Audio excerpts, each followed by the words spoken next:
Au début de l'année 1943, la Seconde Guerre mondiale est devenue véritablement une confrontation générale.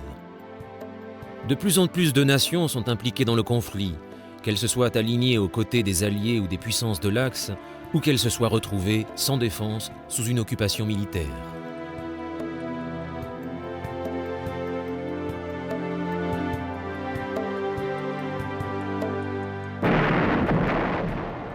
En envahissant l'Union soviétique, Adolf Hitler avait réveillé un formidable adversaire. Au cœur du terrible hiver russe, dans les ruines d'une ville qui avait subi de trop longs mois de combat, les forces allemandes furent contraintes à une humiliante reddition. Des milliers de prisonniers de guerre se sont retrouvés à patauger dans les plaines russes.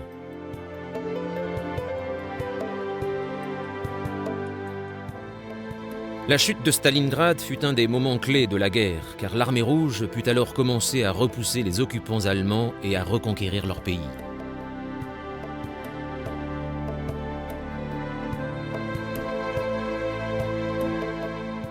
Le peuple allemand était de plus en plus conscient de l'avantage de poids que les Américains apportaient à l'effort de guerre allié.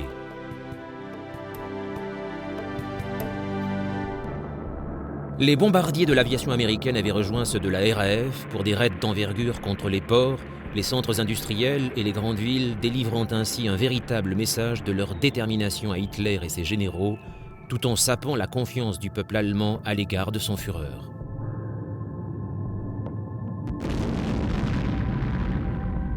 En 1943, l'espoir d'une issue favorable naissait dans la guerre contre le Japon dans le Pacifique. Pour les jeunes marines américains, l'île de Guadalcanal était synonyme de tout sauf celui de paradis tropical.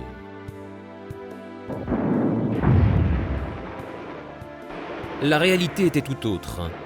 Les nuits perturbées par les explosions de bombes et les tirs d'artillerie, les combats sauvages dans une jungle fétide, les marines plongeant dans leurs trous à rats pendant que les avions japonais mitraillaient la zone, la lutte contre la malaria et la dysenterie, et la menace permanente des tirs des snipers. Mais la ténacité des Japonais à Guadalcanal était doucement mais sûrement en train de lâcher. La victoire arriva un peu plus tôt que ne l'avaient espéré les généraux américains et australiens.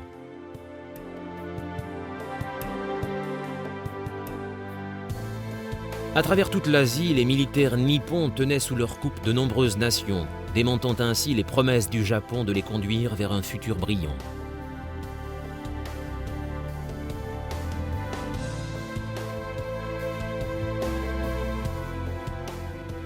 La Seconde Guerre mondiale posait un véritable dilemme aux nationalistes anticolonialistes de la région. Devaient-ils croire les promesses des Japonais ou tenter de négocier avec les Alliés ?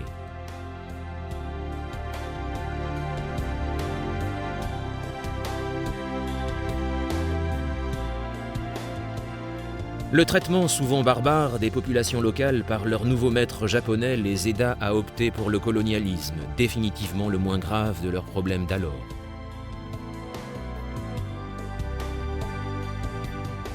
De plus, le président américain était en train de construire prudemment une relation de coopération avec la Chine, une nation en guerre contre le Japon depuis 1937.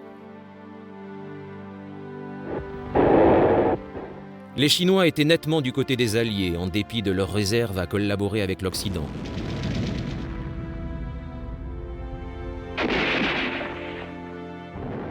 En Afrique du Nord, les Alliés reçurent un accueil favorable des populations indigènes qui regardaient, en observateurs muets, la guerre se dérouler sur leur sol. Le conflit entre les puissances européennes se déroulait, heureusement, plus souvent au cœur du désert que dans leurs villes.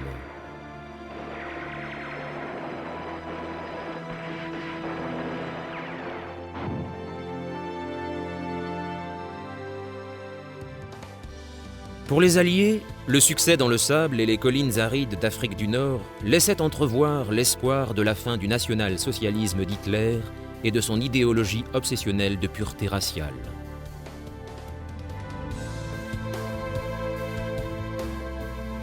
Au début de l'année 1943, les troupes américaines et britanniques qui avaient débarqué par surprise sur les côtes du Maroc et de l'Algérie au début de l'hiver attendaient la décision d'une grande tentative de poussée vers l'Est dans l'espoir de rejoindre les forces sous le commandement du Britannique Montgomery.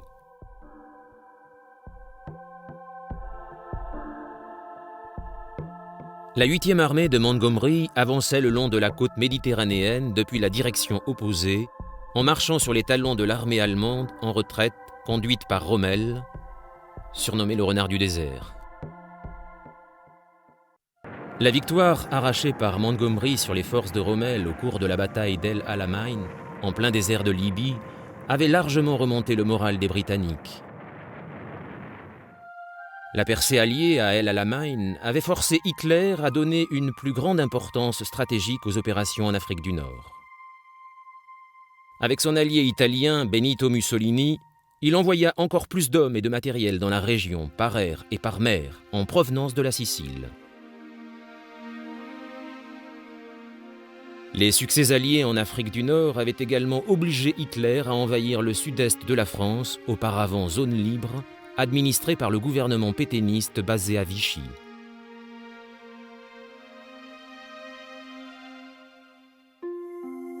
La France entière était désormais directement sous la main de fer des nazis, comme pratiquement tous les pays européens, soit conquis par les Allemands, soit dirigés par des gouvernements alignés aux côtés d'Hitler. Et Hitler avait accéléré les processus afin d'établir son ordre nouveau, fondé sur des idées de suprématie raciale. La haine d'Hitler se focalisait principalement sur les Juifs d'Europe.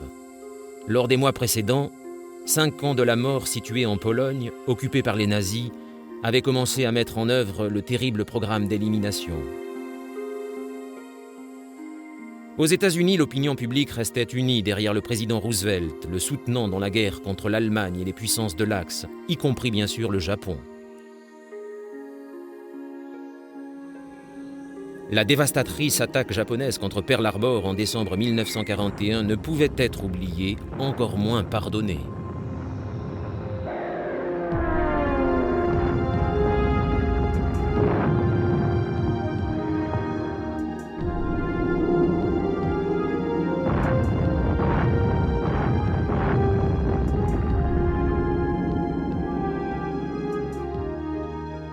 Les Japonais avaient cherché à éliminer la puissance navale américaine du Pacifique central pour protéger les zones pétrolifères des Indes orientales hollandaises, aujourd'hui l'Indonésie, ainsi que les autres riches territoires plus au sud.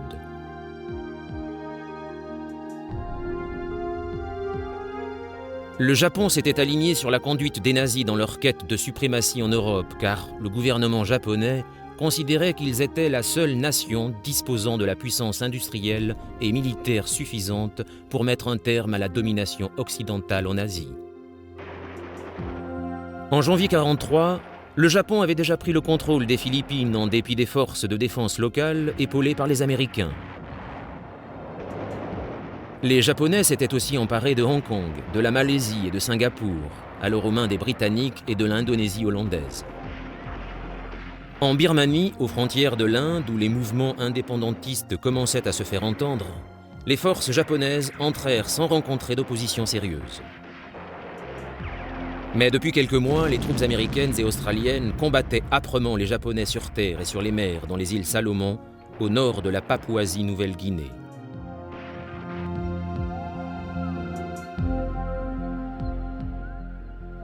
À Guadalcanal, les généraux japonais décidèrent d'arrêter l'hécatombe et évacuèrent les troupes de l'île.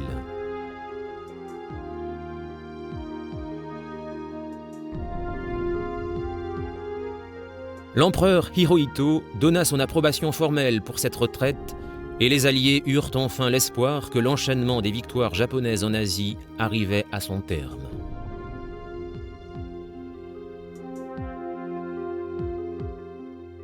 À des milliers de kilomètres, perdus dans les neiges du redoutable hiver russe, les Allemands rencontraient une terrible opposition de la part des Soviétiques. La confrontation entre l'Allemagne d'Hitler et l'Union soviétique, qui avait commencé lorsque les armées allemandes avaient passé la frontière, à partir de la Pologne occupée 1 an et demi plus tôt, prenait, en janvier 1943, un tour nouveau.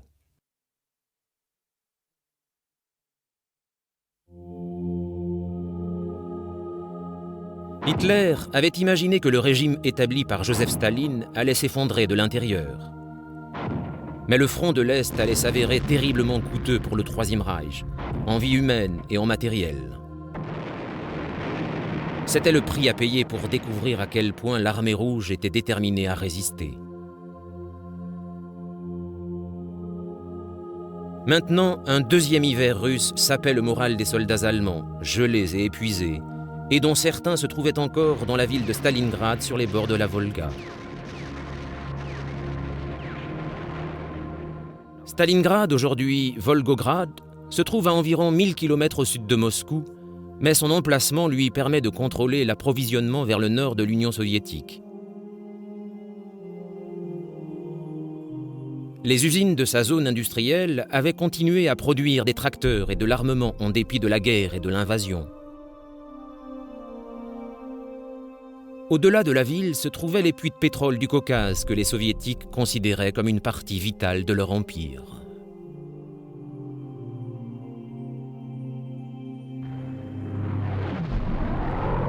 Pour toutes ces raisons, la ville de Stalingrad avait attiré l'attention d'Hitler. Elle subit de terribles bombardements de la Luftwaffe l'été précédent, tandis que la 6e armée allemande tentait de l'encercler. Dans la ville réduite en cendres, le bilan humain s'élevait à des centaines de milliers de victimes.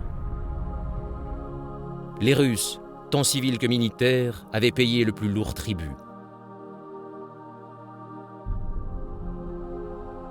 Mais en novembre 1942, une contre-offensive de l'armée rouge avait piégé les forces allemandes ainsi que les contingents roumains et italiens dans une zone de la rive occidentale de la Volga et avait empêché les renforts allemands d'effectuer une percée.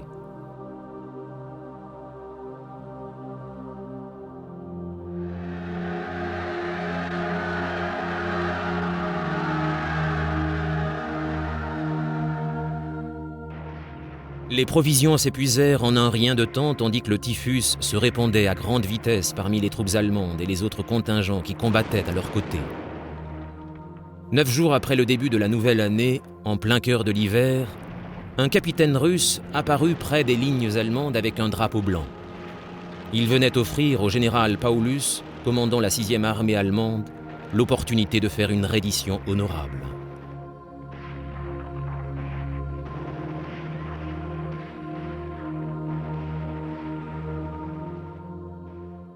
Paulus était un stratège expérimenté qui avait commencé sa carrière militaire avant la Première Guerre mondiale et qui faisait tout son possible pour suivre les ordres d'Hitler, qui lui commandait de tenir Stalingrad à tout prix. Cependant, il n'y avait plus grand-chose à faire. Paulus et ses hommes savaient qu'il ne leur restait plus qu'à combattre jusqu'à la mort. Les Allemands tinrent aussi longtemps qu'ils le purent. Au soir du dernier jour de janvier, l'armée rouge parvint au centre de la ville, forçant Paulus à se cacher dans un ancien magasin.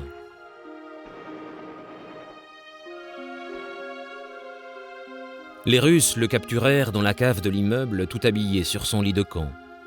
Lui et ses hommes avaient perdu toute combativité. Leur cauchemar était devenu réalité, la bataille pour Stalingrad était terminée.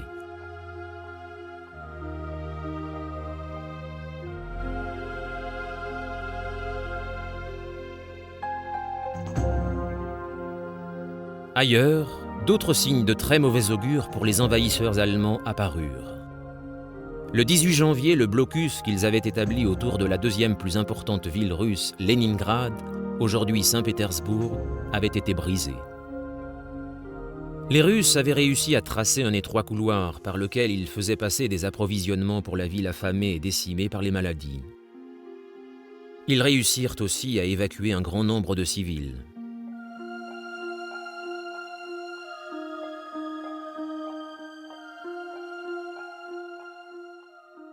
Staline, depuis un moment, pressait les États-Unis et la Grande-Bretagne d'ouvrir un front en Europe occidentale pour réduire la pression sur l'Union soviétique. Bien qu'un second front en Europe n'était alors pas envisageable, les progrès des Alliés en Afrique du Nord avaient permis de détourner une partie des ressources militaires de l'Axe loin de la Russie. Les Alliés marquaient le pas en Afrique du Nord, ralentis par les pluies hivernales. Mais au plus haut niveau politique, les bases d'un accord sur la conduite à tenir prenaient forme. La bataille de Stalingrad entrait dans sa toute dernière phase, quand 2 hommes se retrouvèrent à l'hôtel Anfa de Casablanca, le principal port du Maroc, sous les pseudonymes de Amiral Q et Monsieur P. Le personnel de l'hôtel fut estomaqué de voir qu'il s'agissait en fait du président américain Roosevelt, qui était arrivé par les airs via l'Afrique occidentale, et du Premier ministre Winston Churchill, arrivé depuis Londres à bord d'un bombardier spécialement aménagé. Staline avait été invité à les rejoindre, mais il fit parvenir un message disant qu'il lui était impossible de quitter son pays à un moment si crucial. Il ne manqua pas cependant de rappeler aux deux autres participants qu'ils avaient promis d'ouvrir un second front en Europe au printemps.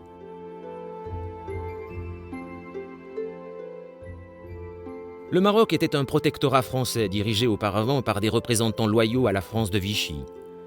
Il était aujourd'hui une place sûre pour les deux chefs d'État après que les Alliés s'y soient installés. L'amiral Darlan, ayant renoncé à son allégeance à Vichy, avait accordé aux Américains le droit d'utiliser les ports pour leur transport de troupes.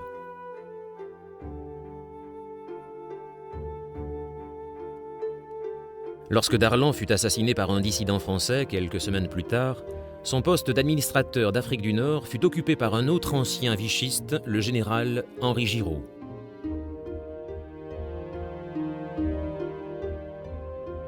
Giraud avait été amené à ses responsabilités par les Américains, aux grandes dames du général de Gaulle.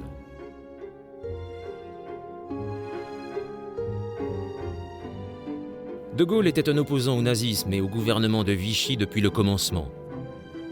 En tant que chef des forces françaises libres basées à Londres, il était devenu le symbole de la résistance française. Les deux généraux français, de Gaulle et Giraud, furent conviés à l'hôtel Anfa à assister aux 9 jours de discussion désormais connus comme la conférence de Casablanca. Ils furent obligés de taire diplomatiquement leur animosité réciproque. Entre Roosevelt et Churchill, les relations étaient plus faciles car c'était la 4e fois que les deux hommes se rencontraient depuis le début de la guerre.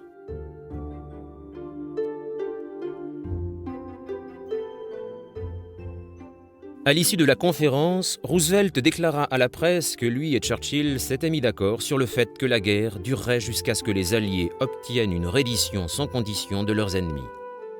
Ce qui signifiait aucune négociation, aucun arrangement et jugement des responsables des atrocités perpétrées. En fait, les Alliés avaient décidé de cette politique bien avant Casablanca.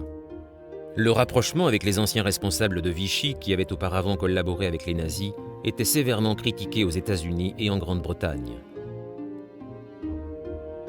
Roosevelt dut rappeler que leur objectif était d'obtenir la défaite totale du nazisme et de son idéologie criminelle.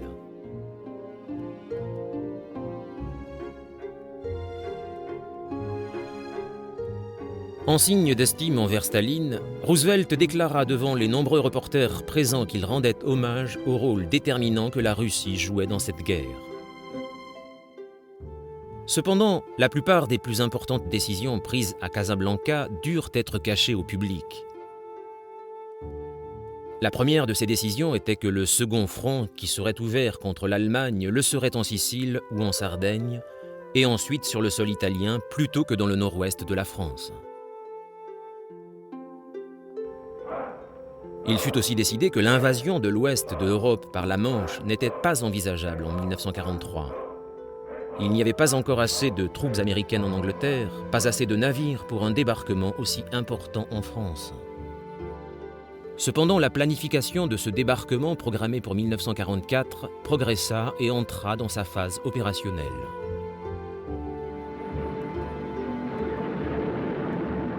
Une autre décision restée elle aussi secrète après la rencontre de Casablanca fut l'accord concernant les raids de bombardement sur l'Allemagne par les Américains et les Anglais dans le but d'affaiblir la puissance allemande sur les théâtres d'opérations russes et méditerranéennes.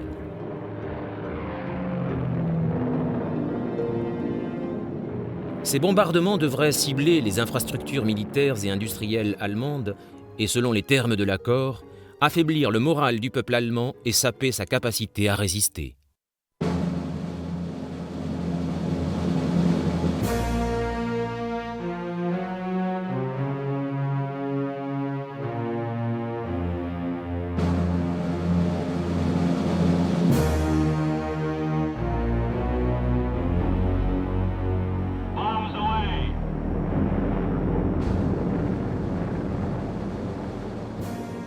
En ce qui concerne les deux généraux français, ils parvinrent à un accord de partage d'autorité avec les Français d'Afrique du Nord, tout en espérant que ces terres resteraient sous le contrôle des Alliés.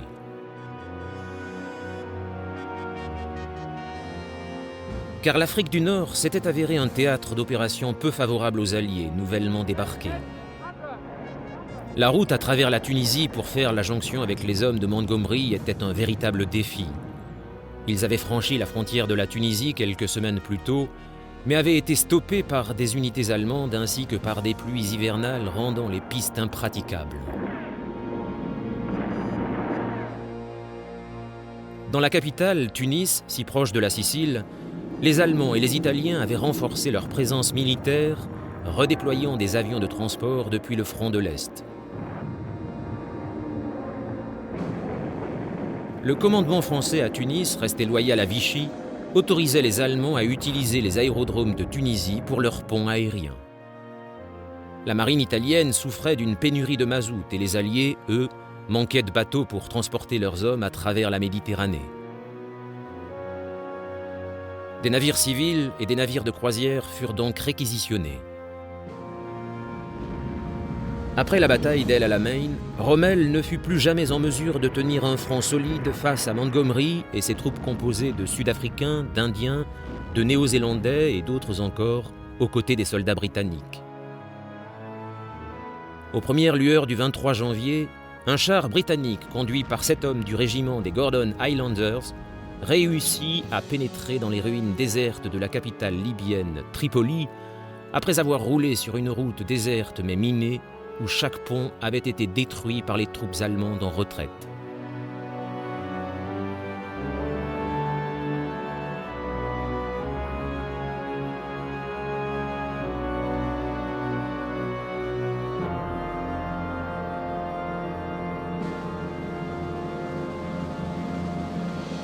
Les chars alliés qui suivirent découvrirent que le renard du désert et ses hommes avaient fui, et Montgomery reçut la reddition de la ville des mains de son maire italien en tenue de cérémonie pour l'occasion. La chute de Tripoli signifiait que Rommel, alors en route vers la Tunisie, avait perdu sa principale base d'approvisionnement et que les Italiens, eux, avaient perdu la dernière partie de leur empire africain. Les armées d'Hitler perdaient pied en Afrique du Nord. Elles dominaient toujours l'Europe et rien ne semblait encore pouvoir mettre fin à ce régime de terreur qu'elles faisaient peser sur les pays occupés.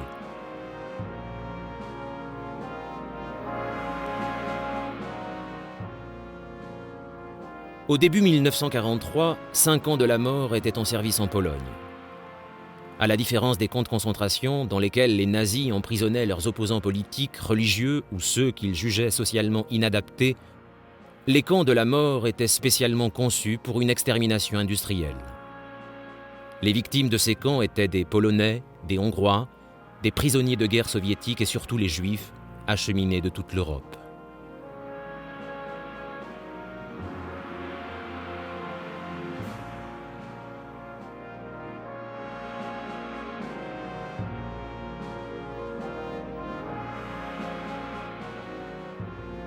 L'organisateur de ce génocide était Heinrich Himmler, l'un des plus proches sbires d'Hitler. La SS d'Himmler comprenait des unités militaires et de police aux côtés de l'armée régulière allemande. Ses membres étaient recrutés en fonction de leur adhésion idéologique au nazisme et à la pureté présumée de leur race. Le SS était le prototype de la race dont Hitler rêvait. En Pologne, Varsovie était le lieu de résidence de la majorité des Juifs du pays. Un peu plus de 2 ans auparavant, les Allemands avaient forcé tous les Juifs de la ville à s'installer dans une zone délimitée et close par des murs, le tristement célèbre ghetto de Varsovie. Tous les mouvements d'entrée et sortie étaient contrôlés par des gardes armés qui isolaient ainsi les Juifs du monde extérieur. Dans cette zone surpeuplée, le typhus et la tuberculose se répandaient vite. La malnutrition créait des conditions favorables à ces épidémies. Quelques 330 000 Juifs du ghetto avaient été déportés. Il en restait environ 60 000. Ce fut un choc pour les Allemands lorsque, à la mi-janvier, une petite rébellion éclata, prémisse de la révolte du ghetto. Pour la première fois, les Juifs du ghetto de Varsovie, lequel était en fait la salle d'attente des camps de la mort, avaient tenté de s'opposer aux nazis.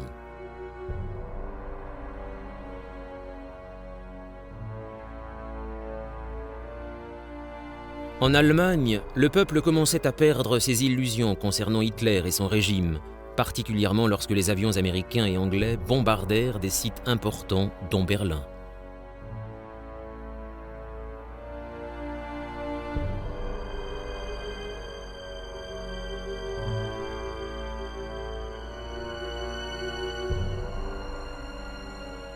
Le 16 janvier, la RAF était revenue au-dessus de Berlin après 14 mois de pause. La ville fut touchée par 8000 bombes conventionnelles et des milliers de petites bombes incendiaires.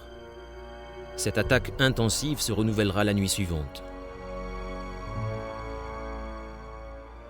10 jours plus tard, les bombardiers américains effectuèrent leur première mission sur le territoire allemand lors d'un raid de jour contre la base navale de Wilhelmshaven sur la mer du Nord à l'ouest de Hambourg.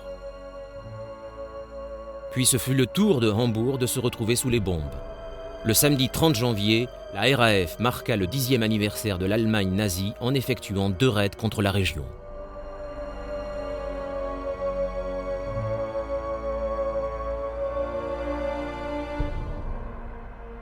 Le second, dans l'après-midi, fut programmé pour interrompre une radiodiffusion du discours de célébration par le ministre de la propagande d'Hitler, Joseph Goebbels.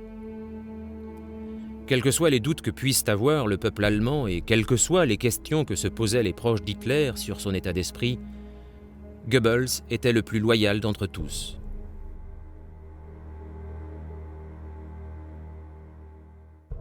Jamais les talents oratoires de Joseph Goebbels n'avaient été aussi nécessaires, en particulier alors que les nouvelles de la défaite allemande à Stalingrad commencèrent à filtrer.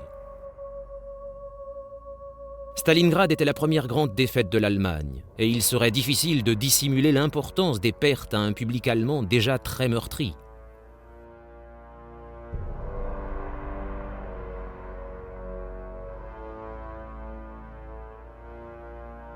Le 2 février, la dernière unité allemande cernée dans la zone industrielle de la ville russe suivit l'exemple du général Paulus et rendit les armes.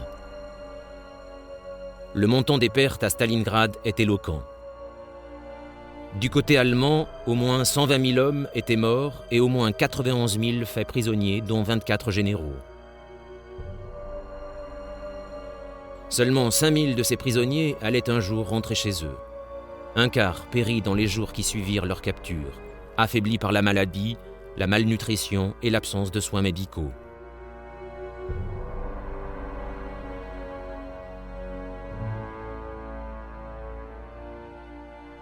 Du côté russe, la population civile de la ville avait été décimée et les pertes de l'armée rouge étaient encore plus élevées que celles des Allemands. On estime que 250 000 soldats russes furent tués, capturés ou blessés dans ces combats.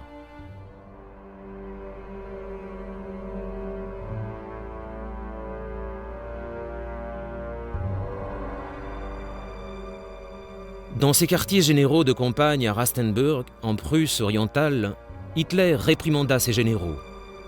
L'écrasante défaite de Stalingrad avait amplifié ses désaccords avec les officiers de son état-major, dont certains étaient des soldats de carrière avant qu'ils ne deviennent nazis. Le malaise d'Hitler était fondé car après Stalingrad, le général Paulus devint l'un des leaders d'un groupe d'officiers allemands encouragés par les soviétiques qui par radio incitaient leurs confrères officiers à renverser Hitler.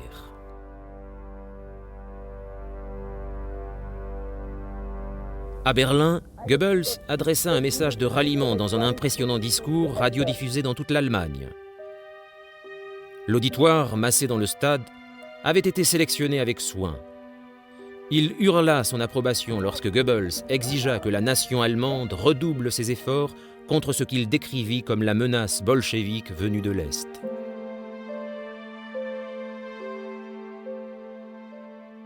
C'était seulement maintenant, après Stalingrad, que la pleine mesure de cette menace pouvait être comprise, dit-il. Mais le peuple allemand allait suivre Hitler contre vents et marées. « Désirez-vous une guerre totale » déclara-t-il. « S'il le faut, voulez-vous une guerre encore plus totale et radicale que personne ne l'a jamais imaginée ? La foule lui hurla son soutien. Mais l'adhésion à Hitler était en train de se relâcher. Les badauds du centre-ville de Munich furent surpris de découvrir des graffitis anti-nazis sur les murs. Dans l'université de la ville, des étudiants osèrent même protester, scandant des « Abba Hitler ». Un groupuscule étudiant, la Rose Blanche, avait fait circuler des tracts anti-nazis dans un certain nombre de villes pendant des mois. Les étudiants de la Rose Blanche étaient des non-violents. Un certain nombre d'entre eux avaient servi sur le front ouest. L'un d'entre eux avait été témoin du traitement réservé par les Allemands aux Juifs polonais dans le ghetto de Varsovie. Il ne pouvait effacer ces images de sa mémoire. N'est-il pas vrai que chaque Allemand a honte de son gouvernement aujourd'hui ? Disait la première lettre. Qui peut imaginer quel degré de honte lorsque ces crimes affreux qui dépassent l'imagination humaine seront enfin révélés ? Sans surprise, les nazis écrasèrent rapidement ce mouvement avant qu'il ne puisse grossir au point de devenir dangereux. La Gestapo, la police secrète, fut efficace. Les deux leaders du réseau, Hans Scholl, un étudiant en médecine de 25 ans, et sa sœur Sophie, étudiante en biologie âgée de 21 ans, ainsi qu'un troisième étudiant, furent exécutés fin février. 3 autres activistes de la Rose Blanche partagèrent leur sort avant la fin de l'année, payant le prix maximum pour avoir osé dire tout haut ce que de nombreux Allemands désormais pensaient. La défaite de Stalingrad avait porté un coup violent au prestige de la puissance militaire allemande en Europe. Dans le Pacifique, l'image de l'armée japonaise, à savoir celle d'une machine militaire efficace et d'une armée imbattable, était aussi en train de se fissurer.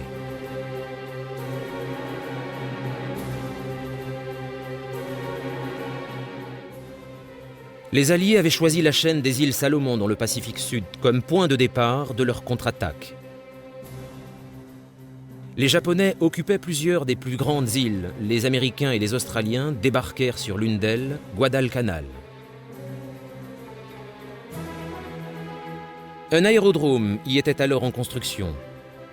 Si les Japonais pouvaient en reprendre le contrôle et le rendre opérationnel, ils menaceraient les routes maritimes entre les États-Unis, l'Australie et la Nouvelle-Zélande. Durant l'automne et l'hiver 1942, les Japonais menèrent une lutte acharnée sur terre, sur mer et dans les airs. Les indigènes, dont la sympathie allait vers les Alliés, gardaient un œil sur les mouvements de l'armée nippone.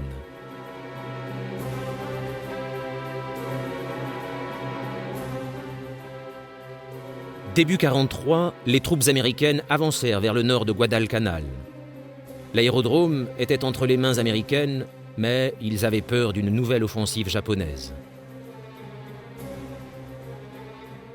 Bien peu soupçonnaient que les officiers japonais avaient reçu l'ordre de l'empereur de se retirer et que les opérations navales étaient en cours pour procéder à l'évacuation des troupes.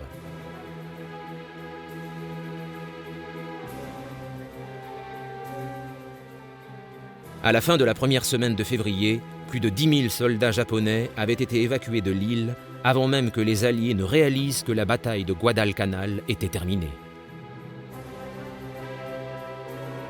À partir de ce moment, Guadalcanal devint une base alliée majeure, avec de nouvelles pistes d'aérodromes et un port.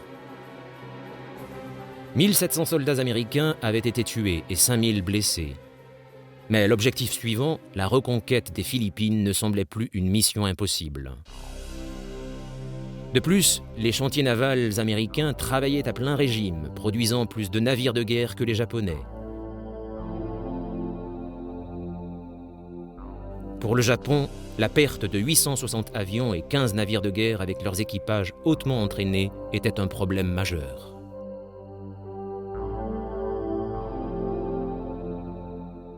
La défaite conduisit les militaires japonais à réorienter leur stratégie.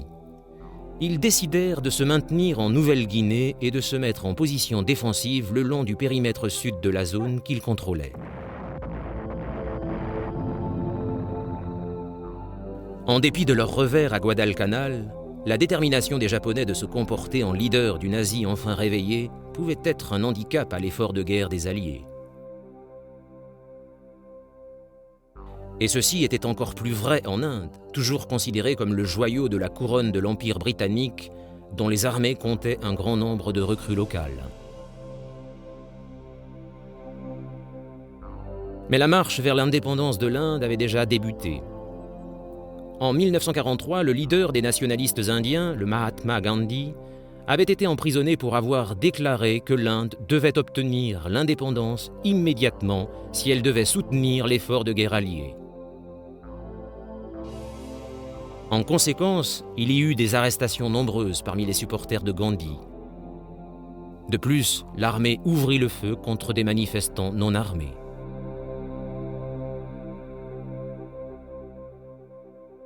Dans les Indes orientales, les populations ne craignaient plus leurs maîtres britanniques, les ayant vus être humiliés lors de leur retraite de Birmanie l'année précédente, et ils sabotaient des voies ferrées et des lignes télégraphiques. La perte de la Birmanie avait été un terrible coup, privant l'Inde de 15% de ses approvisionnements en riz dont elle était si dépendante. Les Britanniques réalisèrent vite qu'il était vital de reprendre le contrôle de la Birmanie dans le but d'éteindre la rébellion en Inde tout autant que de battre les Japonais. Le Japon contrôlant les côtes orientales de la Chine, la célèbre route de Birmanie avait été la principale voie pour faire parvenir du matériel aux forces nationalistes chinoises opérant au cœur de leur pays. Cette route ayant été fermée par les Japonais, les Alliés étaient dans l'obligation d'ouvrir une autre route pour continuer à alimenter les unités de Chiang Kai-shek. Le président américain, persuadé que l'assistance à la Chine dans son combat contre le Japon était vitale, avait persuadé le leader chinois Chiang Kai-shek d'accepter le lieutenant général Joe Stilwell comme conseiller militaire avec le titre de commandant en chef. Lors d'une réunion à New Delhi le 7 février, Chiang Kai-shek accepta d'apporter le soutien de ses troupes à la reconquête de la Birmanie en échange de l'aide des États-Unis. Stilwell supervisa la construction d'une nouvelle route à partir de l'Edo en Inde, destinée à rejoindre les dernières sections de la route de Birmanie. Le chantier, véritable défi d'ingénierie, avançait très lentement, malgré le travail de 15 000 soldats américains, noirs pour la plupart, et de 35 000 Indiens. Les maladies tropicales firent des ravages. Des milliers de soldats américains périrent pendant la construction de cette route, ainsi qu'un grand nombre de travailleurs locaux.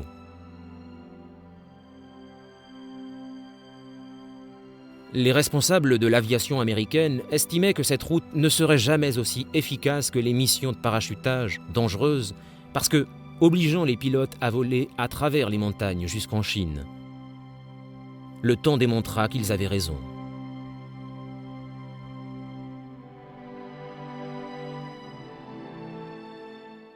L'offensive terrestre britannique menée contre les Japonais sur la côte occidentale de Birmanie progressait également très lentement.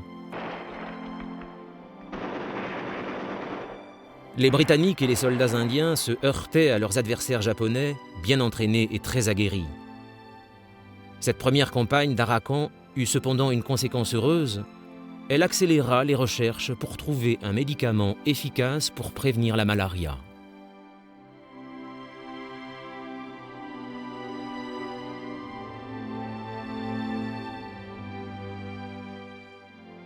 En février, les Britanniques avaient le moral en berne.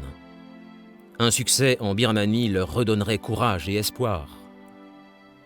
Avec un timing parfait, une unité des forces spéciales bien entraînée allait jouer ce rôle dynamiseur.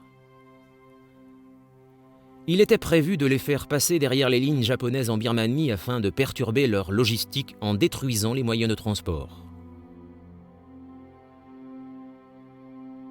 Leur chef déclara aux journalistes que cette force spéciale allait s'appeler les Shindits, du nom d'un lion birman mythique.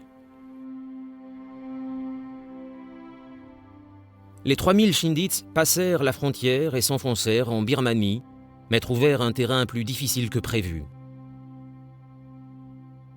Ils réussirent à faire sauter de nombreux ponts, attaquant des divisions d'infanterie japonaises. Vers la fin du mois de mars, ils reçurent l'ordre de revenir en Inde. Bien qu'il n'ait pas détruit beaucoup de voies ferrées, le raid des Chindits fut exploité par les médias, ce qui remonta le moral des Britanniques en Inde et en métropole.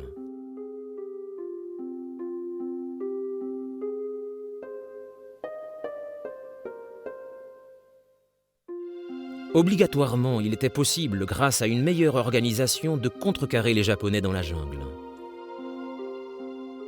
En 1943, les Alliés furent obligés d'adapter leur stratégie militaire aux différents terrains rencontrés.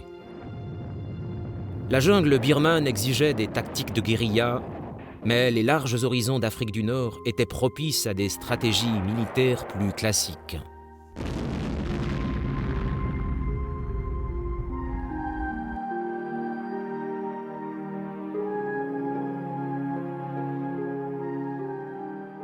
Le général américain Eisenhower faisait autorité sur l'ensemble des opérations militaires alliées dans toute la zone de la Méditerranée.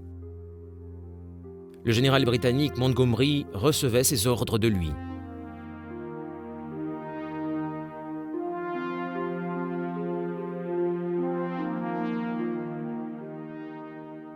Eisenhower était un commandant militaire exceptionnel, en ceci qu'il n'avait jamais été lui-même au combat. Mais son aptitude au commandement et ses capacités de diplomatie lui avaient attiré le respect de tous les commandants de première ligne. C'était une réussite remarquable. Eisenhower allait devoir affronter des situations difficiles qui nécessiteraient l'entière coopération de tous ceux qu'il commandait.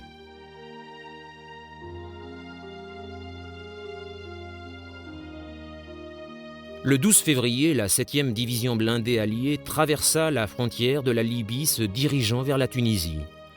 Toute la Libye était désormais aux mains des Alliés et Montgomery était en mesure de superviser le débarquement de matériel neuf dans le port de Tripoli fraîchement libéré. Mais quelques 17 000 soldats italiens et allemands restaient encore présents à Tunis et il était impératif d'empêcher Rommel de les rejoindre.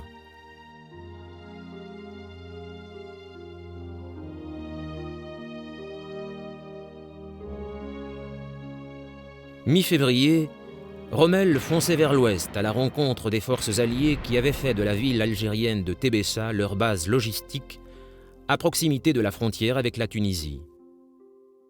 Mais la route pour Tébessa passait par une piste montagneuse nommée la passe de Kasserine. Ce fut le lieu du premier affrontement à grande échelle de la Deuxième Guerre mondiale entre les forces américaines et allemandes. Les GIs, peu expérimentés, subirent de lourdes pertes. Les chars et les canons légers des troupes américaines n'avaient aucune chance face au lourd équipement allemand. Pourtant, en quelques jours, les Alliés réussirent à s'assurer le contrôle de la passe grâce à un appui aérien bien conduit. Il était évident maintenant que le temps de la suprématie d'Erwin Rommel était compté. En Angleterre, cet espoir raviva le moral, ce qui était capital pour aider les civils à supporter les aléas de la guerre. En mars 1943, les pertes civiles en Grande-Bretagne dépassaient les pertes militaires.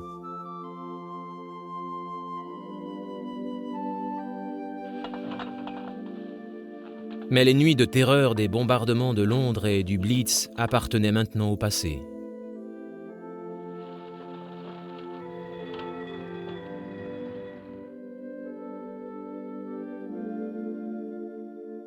La plupart de ceux qui avaient quitté la capitale pour des raisons de sécurité étaient revenus, et tous survivaient en dépit des pénuries et des rationnements qui en découlaient.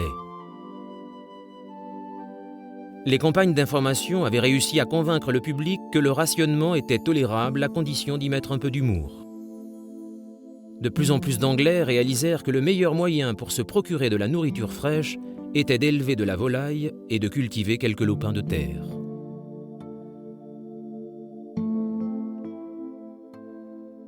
Ironie du sort, les privations de la guerre eurent un effet positif en Angleterre, résolvant le problème de chômage massif des années de l'entre-deux-guerres alors que la flambée des dépenses du gouvernement empêchait de maintenir les finances britanniques en équilibre. Les leçons apprises alors que l'Angleterre luttait pour sa survie furent à l'origine, après la guerre, d'un nouveau système aujourd'hui connu sous le nom de National Insurance, assurant à chacun un revenu minimum.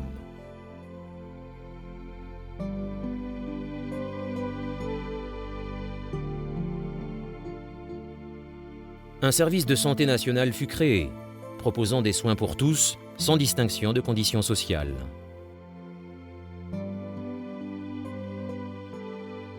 Le rapport Beveridge, qui détaillait ces propositions, devint un best-seller inattendu. Une version abrégée fut imprimée et distribuée au sein des forces armées. Un nouvel âge était en train de naître. La population attendait le jour où la Seconde Guerre mondiale allait prendre fin, persuadée que la vie ne serait jamais plus comme avant. It preserves the maximum of individual freedom and responsibility that is consistent with the abolition of want.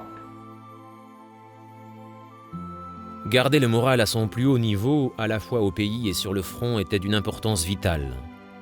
La propagande de temps de guerre était l'apanage d'Hitler et du régime nazi, et Winston Churchill regardait d'un œil attentif ce que la presse britannique publiait.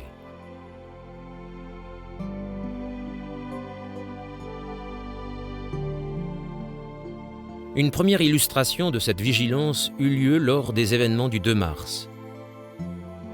Un mouvement de panique dans une station de métro utilisée comme abri contre les raids aériens à Bethnal Green fit 173 morts. La plupart étaient des femmes et des enfants, alors que les bombardiers allemands cette nuit-là ne firent aucune victime. Les habitants de la région ne comprirent pas pourquoi ce drame était si peu couvert par les journaux. De fait, il y avait une très bonne raison à ce silence médiatique. Winston Churchill avait décidé que cette histoire pourrait nuire au moral de la population et fournir des armes à la propagande allemande, ce qu'il était déterminé à ne pas leur donner.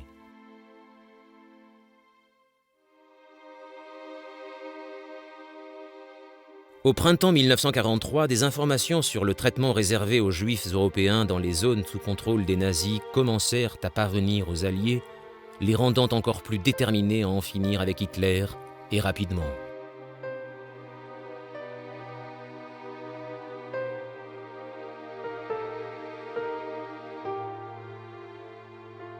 Le 23 mars, Himmler fut informé qu'environ 1,5 million de Juifs avaient été tués depuis le début de la guerre.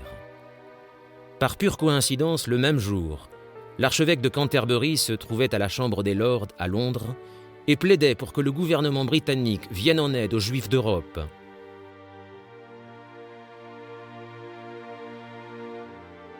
« Nous avons aujourd'hui une énorme responsabilité, dit-il. Nous sommes à la barre de l'histoire par la volonté des hommes et de Dieu. » Les autorités britanniques avaient eu connaissance de ce qui se passait dans les camps de concentration grâce aux casseurs de codes de Bletchley Park, dans le Buckinghamshire, qui surveillaient toutes les communications allemandes. Des rapports parvenaient également du gouvernement secret polonais et le Congrès mondial juif de Genève tentait d'alerter le gouvernement britannique du drame qui se jouait. Certains fonctionnaires et politiciens britanniques jugèrent que ces histoires relevaient de la pure propagande. D'autres s'inquiétaient réellement.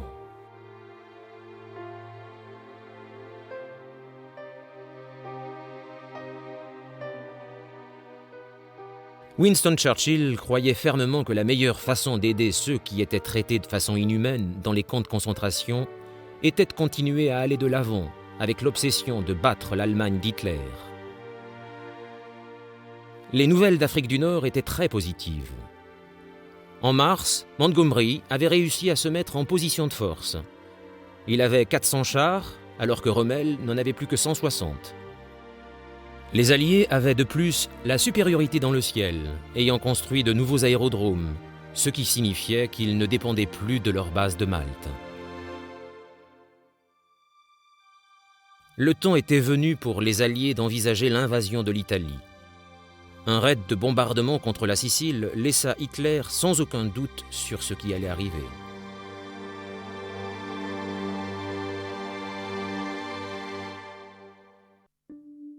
Il convoqua Rommel afin de discuter des mesures à prendre. Lors d'une réunion en Ukraine, celui-ci demanda à Hitler d'autoriser l'évacuation des troupes de l'Axe vers l'Italie où elles pourraient être rééquipées.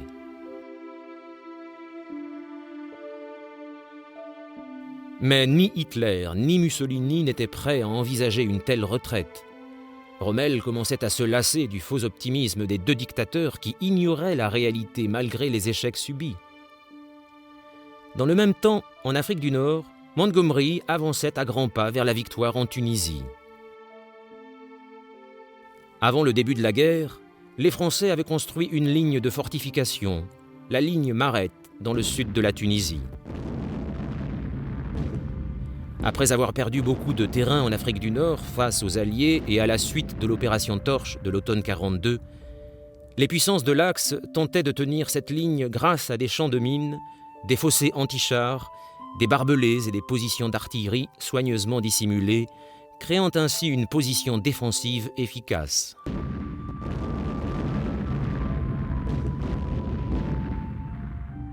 Mais Montgomery était né sous une bonne étoile et vers la fin du mois de mars, il réussit à passer à travers la ligne Mareth. Le contrôle de la Tunisie n'était plus qu'une question de semaines.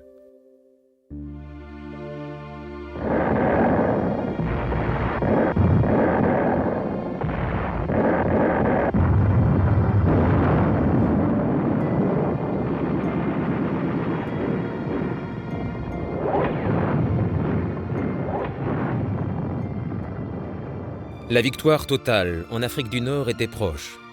Les Alliés étaient déjà prêts à envahir la Sicile et Rommel ne devait jamais revenir en Afrique. Par la suite, il allait jouer un rôle prédominant dans les opérations allemandes en Europe. Ses grands talents militaires et son expérience n'allaient pourtant pas stopper les Alliés qui gagnaient chaque jour du terrain.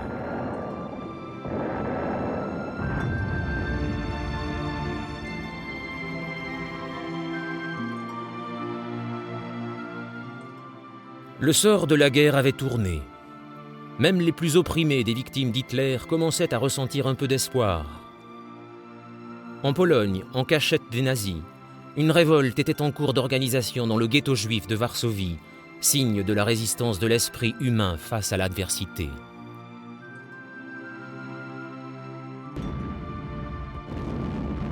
L'ouverture d'un nouveau front semblait de plus en plus envisageable dans le sud de l'Europe. Les armées allemandes et italiennes perdaient pied en Tunisie. La détermination de Churchill à augmenter la pression pour obtenir une victoire rapide s'affirmait. Des nouvelles encourageantes parvenaient aussi du théâtre des opérations dans le Pacifique, où là aussi les Alliés reprenaient la main.